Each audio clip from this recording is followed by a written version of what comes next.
Oh, so I've shot a few videos of this truck in different states of coming back to life, and I just got back from driving her around. There should be a video on that sometime soon. We actually went to the gas station and got gas, so left the neighborhood, went around the neighborhood a few times, then left the neighborhood, and then I hurried home. I gave my mother-in-law a ride because, you know, why not? And then I just came home and started washing the hood, which I hadn't washed it yet because I wanted to get it running. That was the #1 priority. But then I thought I'd share this with you and then kind of chat as I kept going. So if you're not into the chatty stuff, then this isn't the video for you. But I just want to show with the hood. I've been worried about there's kind of like this lichen that's on here, and you see I've already washed a little bit of that off, but I just don't know how hard it's stuck on there. You can see in this trough, it goes all the way back. It's the whole hood is covered with this stuff. And I've kind of washed up to, you know, here, just not real far, but you can see the line where it goes to, it's darker back there. And it was coming off. If you look at right here, I mean, there's obviously still a lot there, but if you look back further, it's a lot more dense. And sun's going down. I haven't had dinner yet. Not that I'm hungry because, you know, I just drove the truck. But I decided to kind of focus on one side. So I've come over to the driver's side and kind of worked this trough a little bit, and the front here, and kind of the center part. And it's coming off. It's taken some elbow grease, but it really is coming off. And I'm just using water and just the car washing sponge that I got from Harbor Freight. This is just a standard sponge that you get for any kind of car wash. So nothing real special. I haven't pulled out any kind of special polishing tools or polishing compounds. I'm not using Comet or anything else. It's just regular soap, like car wash soap, and water. This little sponge, it's got this area around the side is supposed to be for plugs, and I figure lichen counts. So I turn it sideways and use that sometimes, but I'm really pleased with how it's coming off, and I can't quite tell if it's going to stain the paint or not yet, but for the most part it's not. Underneath it, it's just white once you get through it, so that's cool. But I'm just sitting here scrubbing the truck, obviously not in any kind of particular pattern, just the whims he takes me. I don't know, I was just thinking of stuff, just thinking of into the video. So, you know, I don't know, people are certainly more curious about trucks than they are other people, but I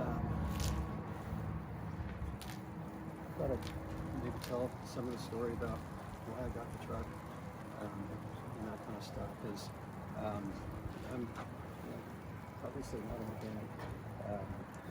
Haven't turned a wrench on a vehicle in 30 years probably. Back in the late 90s I had a Nissan truck before they had Frontiers and stuff. It was just the truck that Nissan had, that needed its belts replaced, and I drove it over to a friend's house and spent all day replacing the belts. Took the radiator out. It was the first time I'd ever done that. Went to Sears and trying to find a tool we needed or a part or something. And eventually we got it done, and that truck was a lot newer than this truck. It was maybe a 91 or 92. And this truck's a 66, so obviously a lot newer, maybe a bit more complicated. But we got it done, and that was the last time I remember did anything like that. So why buy a 60-year-old truck now as my midlife crisis vehicle? That's a good question.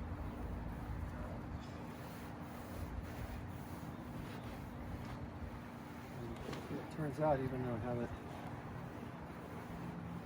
worked on a car really in so long. I mean, at that time, I was in my 20s, 25, 26. And but back when I was growing up, I subscribed to all the car magazines because either we'd have school book fair or some kind of fundraiser where we sell magazine subscriptions, and so I always look for whatever car magazine I didn't already have, and I buy that. They're usually cheap, and my parents were nice in it. They would pay for it and keep it going. And so from the time I was in elementary school, I started taking Motor Trend was the first one I took, and then Car and Driver, and Road and Track. I think Road and Track ended up being my favorite. But then it got to when I was in high school, Exotic Cars Quarterly.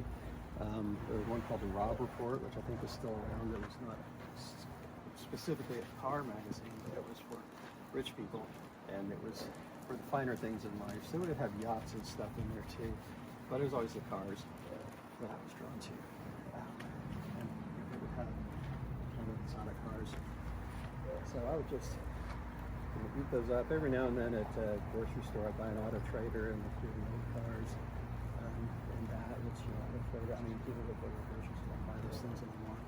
Auto Trader still exists, but you can't get anything old on it on the website. And everything there seems really intimidating when it comes to the price. So anyway, I was always really into that stuff when I was really young. And let's spray this thing off for a second.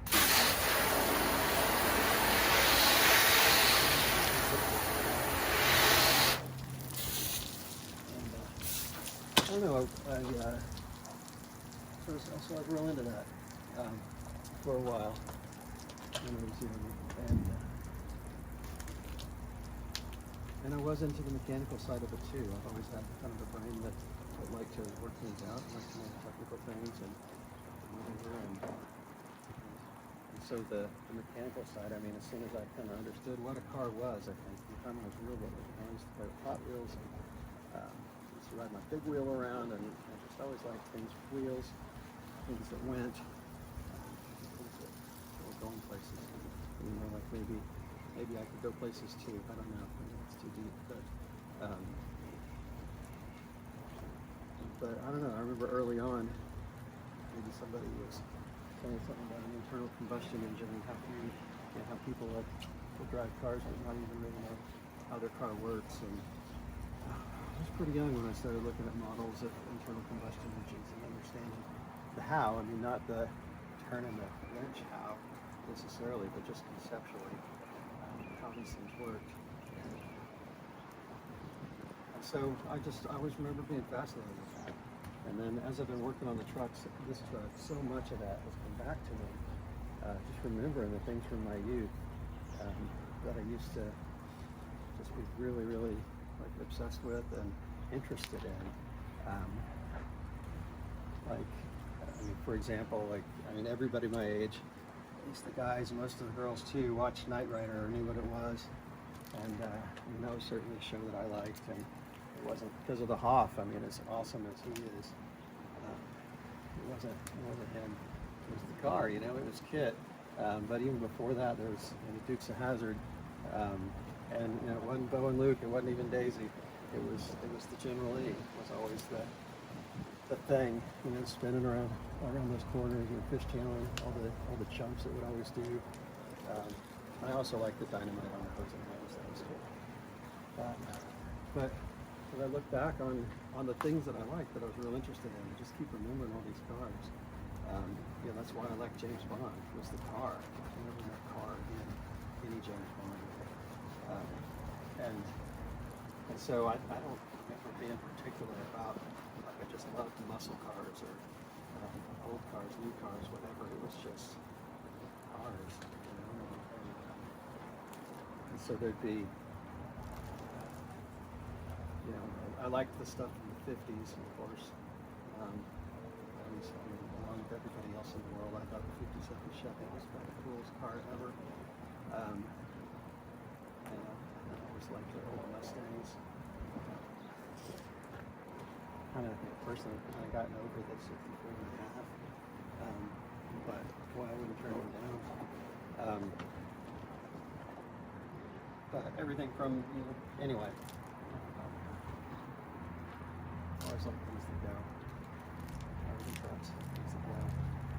And I guess I had kind of forgotten that over the years. And then this truck was, we moved in just immediately. This truck was parked around the corner from me. And boy, I saw it moving sometimes. I knew whoever owned it was driving this on. And but it was. I just remember looking at it, going, "That's a pretty cool truck." But it hadn't crossed my mind really that I would actually buy an old vehicle. That hadn't crossed my mind in years, even though I would place with marketplace with old cars. Like I said, I pull up Auto Trader, whatever. I'd look places, Craigslist. None of those places were the place that I was going to find a car. There's just so many unknowns, and I'm just not qualified to figure that out. And so I saw this truck, and then it stopped being driven. It started just sitting, and at some point, it probably been sitting for a year, and my wife was like, "Yeah, just go knock on the door and make them an offer," because I guess I kept talking about it. So, me being the introvert who doesn't like to bother people, I never did that. So it'd probably been sitting a year, but the first time she said that, and it's probably a year later, for sale sign went in the window, and I couldn't see a phone number on it, and I thought you got to go knock on the door. But I really wasn't going to do that. I wasn't going to get it's been sitting for a while and try and get it in my yard. I don't really have much of space for a third vehicle that may or may not run. So there's a lot of self-doubt that my wife, because she is the best wife on the planet, and she recognized something in me that I probably didn't in myself. And she kept encouraging me to look at it. I kept did some research. I walked by, took some pictures, tried to figure out as much as I could about the model. I thought old trucks were cool, but I never knew a lot about all the different ones. And so I figured out that, I thought this was maybe a 67, because like I said, I didn't know that much about stuff. And so I researched, I knew it was a Ford. I saw the little H on the front. I knew it was a V8. And so we went by and knocked on the door, and it turns out there was a number written on the for sale sign. The for sale sign had just slipped a little bit or curled up on the bottom, so you couldn't see it. You could see the number. So we knocked on the door. The lady who lived there, who is a bit older and unsure of strangers and stuff. And while we were knocking, she actually drove up, so she wasn't home. And she said, "The person who owns that doesn't live here." Told us to call the number, and that's when we saw the number. So we called, and the owner answered, and we talked to him a bit. And it was actually kind of hard connecting with him, because he's a job that he has now. He's working 6 days a week, 10 hours a day, so he doesn't have a lot of time to talk on the phone. I had to drive over here to show somebody his truck. But by then I was pretty obsessed, and so we talked. He told me it was a 66 V8, which I knew the V8. It's a 66, and he gave me kind of the story that he used it as his daily driver for years, going, what's that, maybe 15, 20 miles each way on the highway daily for years. And then at some point, gas prices went up, and he just decided it wasn't affordable to do that. So he bought a Honda, and then he didn't park this yet. He had family, and he would take this camping trips with them, put a little trailer behind it. The kids would sleep out in tents and stuff, and whoever he was going with would sleep in the camper. And they had a good time. They were going to the lake and hanging out, and so he used it for that. Sounds like quite a bit. And we're here in Oklahoma, so he's a hunter like almost everybody here is, and he'd take it hunting, and I guess it's whatever he got, he haul back to some of this. So he really used the truck. He used it a lot on a hunting trip. It got a leak in the radiator, and so JB welded it together and got it home back to his mom's house. And then he kind of looked at fixing it, and it couldn't be repaired. It would have to be replaced according to the mechanic he took it to. So he parked it, and his kids were about grown, and he was going to save it for one of them, and they decided they didn't want to be an auto mechanic. They wanted to go a different route. So they actually moved out of town, so he wasn't going to give it to her, and he just didn't have time to work on it himself anymore, and so it just sat, and he says it sat for 3 years. It wasn't 3 full years, but it was pretty close. That's where it was when I got her.